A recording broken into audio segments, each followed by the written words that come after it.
So Minister will use this one.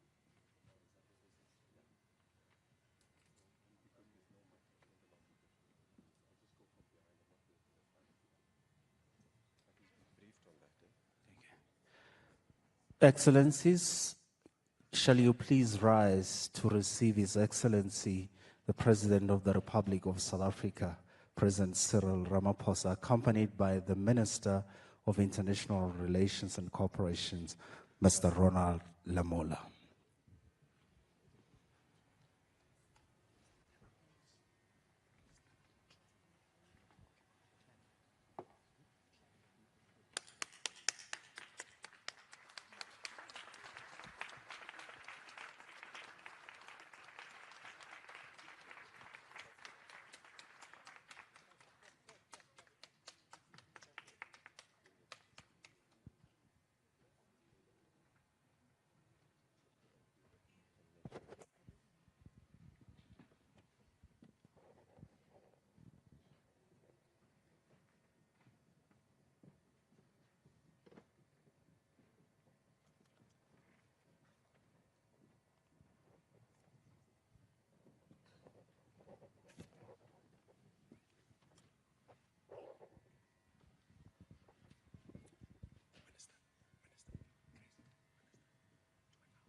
Mr. President Cyril Ramaphosa, the President of the Republic of South Africa, Your Excellencies, Ministers of Foreign Affairs of the G20 members and the guest countries, Your Excellencies, Ministers of Foreign Affairs of invited guest countries, G20 shepherds and sous shepherds, heads of invited international organizations, distinguished guests, Excellencies, members of the Diplomatic Corps, Excellencies, ladies and gentlemen, a very warm South African welcome to Nasrec Expo Center, Johannesburg, South Africa, for the first Foreign Ministers Meeting of the G20 in 2025 on the African soil. It is also the first G20 Foreign Ministers Meeting happening in the African continent. We have no doubt that during your stay in our beautiful country, you will experience its captivating beauty, as well as the warmth, friendly, and the diversity of its people. We are gathered here in the hall named Under the Tree. In African folklore and communities, we gather under a tree to have difficult conversations that challenges us. I hope that this hall will present a good platform for all the G20 participants to engage robustly to find solutions to global challenges. Let me first take this opportunity to thank His Excellency Ambassador Mario Vieira, the Honorable Minister of Foreign Affairs of the Federal Republic of Brazil, for hosting me and my delegation during the G20 handover ceremony in Brasilia, which took place immediately after the successful Leaders Summit that was held in Rio de Janeiro, Brazil, in November last year. South Africa continues to look forward to your guidance as members of the Troika as we navigate through our G20 presidency. In the same breath, I would like also to welcome the incoming member of the Troika, the United States of America. We are confident that this new Troika will be a source of wisdom as we seek to steer the work of the G20 to a successful conclusion. South Africa looks forward to your support and continued contribution. As we have seen in the program that has already been circulated, our meeting today commences with this opening session as well as two main sessions. In the first session, we'll discuss the global geopolitical situation, while in the second session, we will deliberate on South Africa's G20 priorities and high-level deliverables. It is our hope that we will have rich and productive engagement on these issues, setting the tone for the remainder of the South Africa's G20 presidency in the lead-up to the November 2025 Leaders' Summit. We are honored by the presence of the President of the Republic of South Africa, His Excellency Mr. Matamela Cyril Ramaphosa, whom I have the pleasure to introduce to you to deliver his welcoming address. Mr. President, over to you, sir.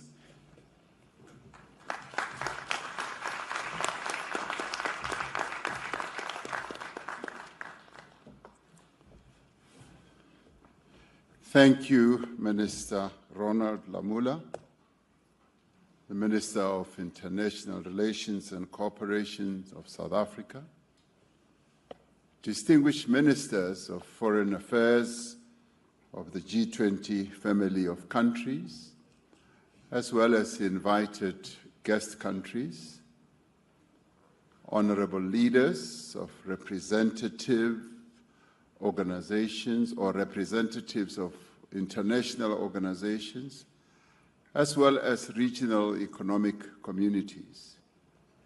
I also extend my greetings to heads of delegations who are here present, and all of you honored guests, and particularly the galaxy of media representatives that I see here.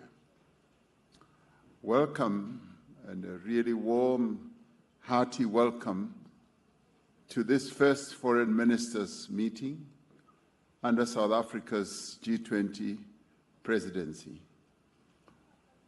You have now arrived finally, and you may not believe this, to the most beautiful country ever to be made in the world. So welcome.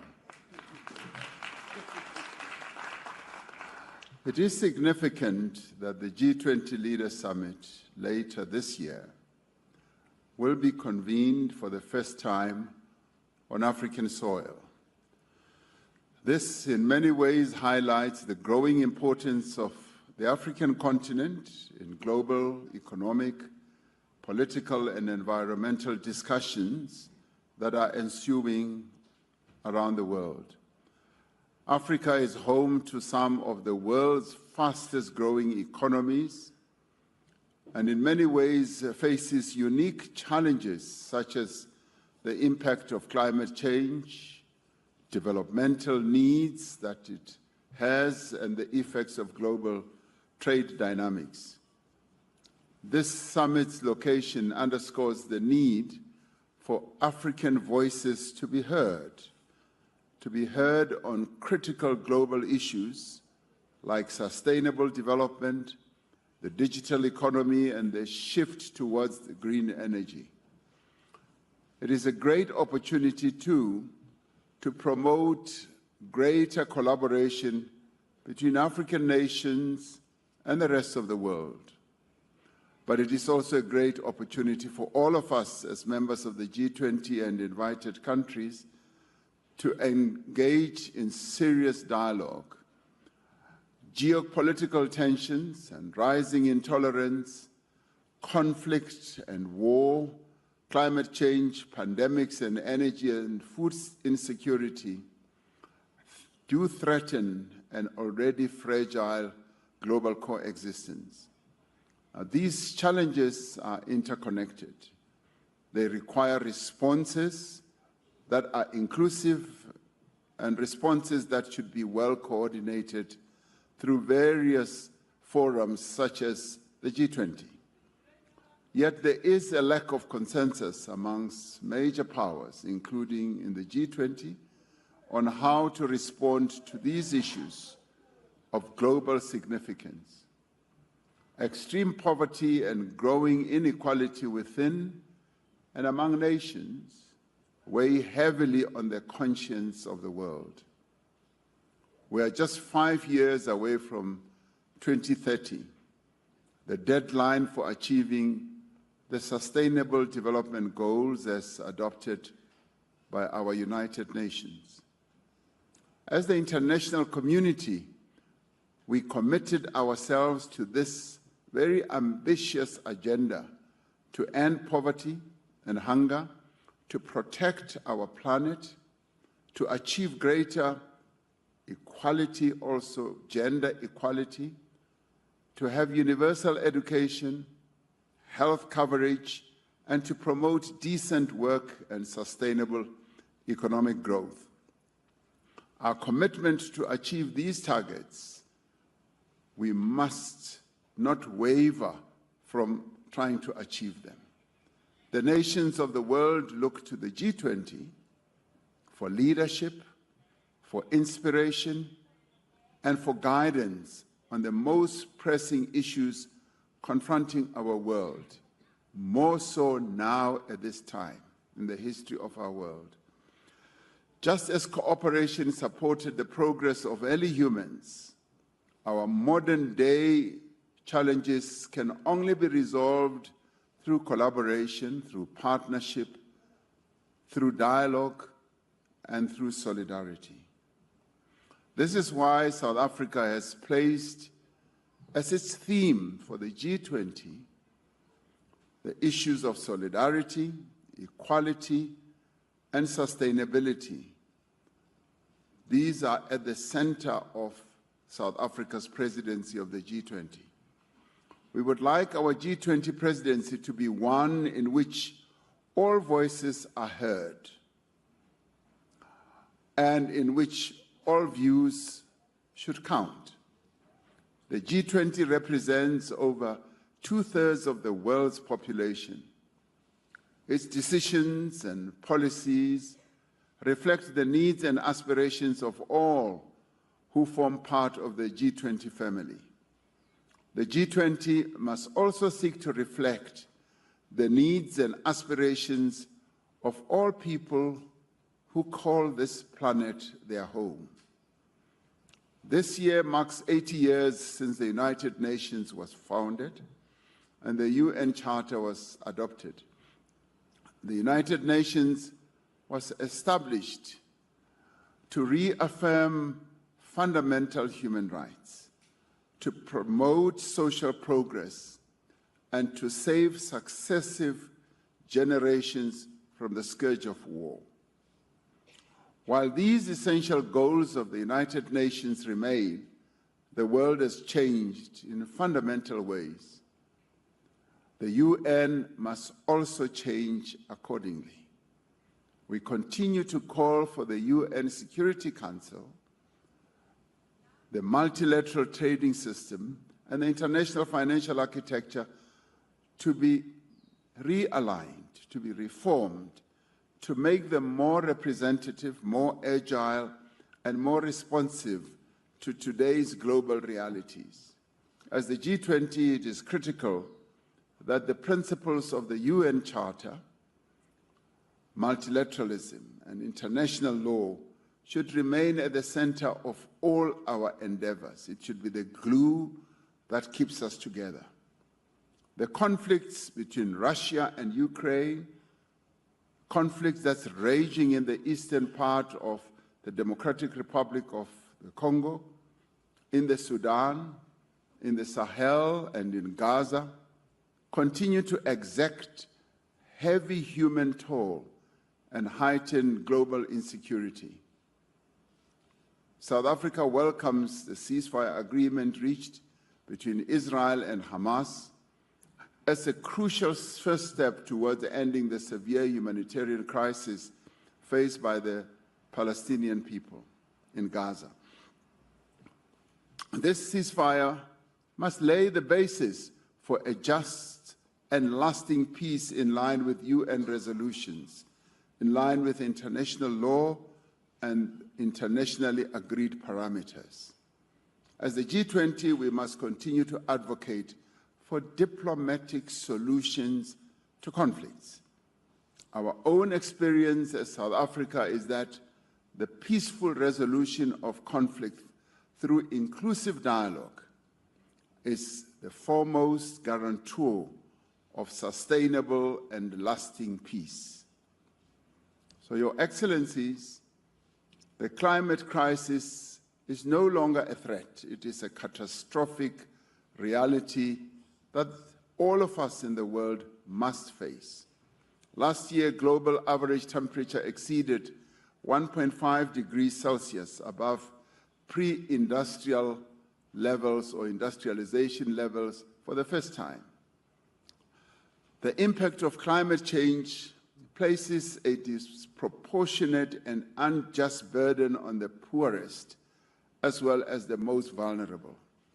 As the G20, we must seize this opportunity of crisis to innovate and drive sustainable solutions. We must remain true to the original G20 mandate of promoting strong, sustainable, as well as balanced and inclusive growth. In line with this mandate, South Africa has identified 4 priorities for its G20 presidency. These are issues we would like all of us to engage with. Firstly, we should take action to strengthen disaster resilience as well as response. We are on a continent that continues to suffer major and catastrophic climate disasters. Climate-induced natural disasters affect countries around the world, but we feel them acutely on this continent as well. But they have a particularly devastating impact on countries that cannot afford the costs of recovery and rebuilding. We will call on G20 leaders to urge the global community, including international financial institutions, as well as developmental or development banks, and the private sector to scale up post-disaster reconstruction. Secondly, we should take action to ensure debt sustainability for low-income countries. Developing economies are currently experiencing the highest borrowing costs in nearly 2 decades. The Secretary General of the United Nations says that poor countries pay up to 8 times more than your more developed economies when it comes to servicing their debt. Debt payments are essentially crowding out vital domestic expenditure and diverting critical resources away from those countries' development. More than 3.3 billion people live in countries where interest payments of debt exceed the payments or expenditure that is made for education and health as well. The G20 needs to renew its efforts to advance debt sustainability with a particular emphasis, yes, I would say on African countries, but more broadly on countries in the global south who continue to face those challenges. Thirdly, we believe that it is important to mobilize finance for a just energy transition. Although climate change affects developed countries as well as developing economies alike, the impact is uneven. Every nation has a responsibility to contribute to global climate effort in line with the principle of common but differentiated responsibilities and respective capabilities. Those most responsible for climate change do have a duty and a responsibility to support those least responsible. G20 leaders should secure agreement on increasing the quality and quantity of climate finance flows to developing economy countries. Now, this is not new. The world has been dealing with these matters in various forums, and we do believe that the G20 forum is a very credible forum to take these discussions forward. And this includes strengthening multilateral development banks, enhancing and streamlining support for country platforms such as the Just Energy Transition Partnership, which a country like South Africa entered into with its partners, as well as other countries who have followed suit, and also with a view of leveraging private capital more effectively as we address this just energy journey.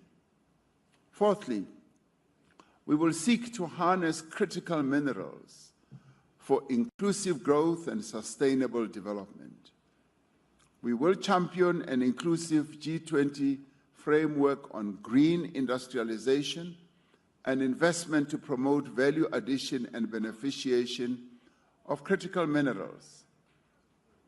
And this we will do with a view of ensuring that the benefits flow mutually to all. And we're not talking about a one-dimensional benefit only. All should benefit. In other words, both the South and the North should be able to benefit. South Africa will seek to take forward the recommendations of the 2024 report of the United Nations Secretary General's panel on critical energy transition minerals. Now, long before our freedom was won, South Africa's founding father, Nelson Mandela, spoke of a society in which all persons live together in harmony and with equal opportunities. This universal aspiration is reflected in the UN Charter. As a premier forum for international economic cooperation, the G20 needs to play a leading role in the global agenda for people, planet, and prosperity. As we strive towards a common purpose, I think it is important that we should remember that cooperation is our greatest strength. Let us seek to find common ground through constructive engagement.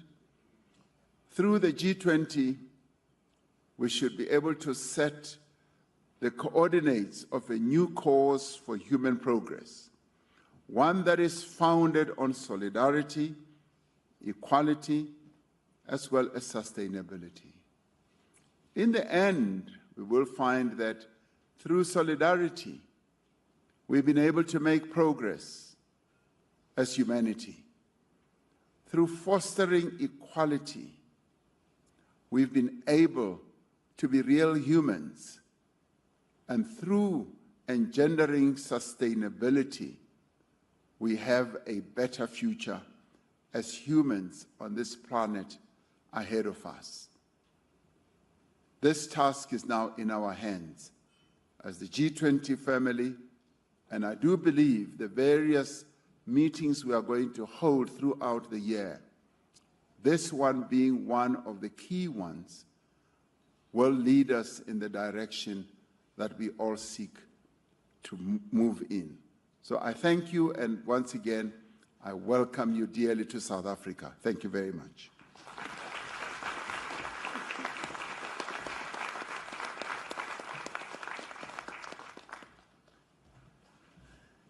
Thank you very much, ladies and gentlemen. We will now have a tea break for 15 minutes, and we will come back to proceed with our agenda.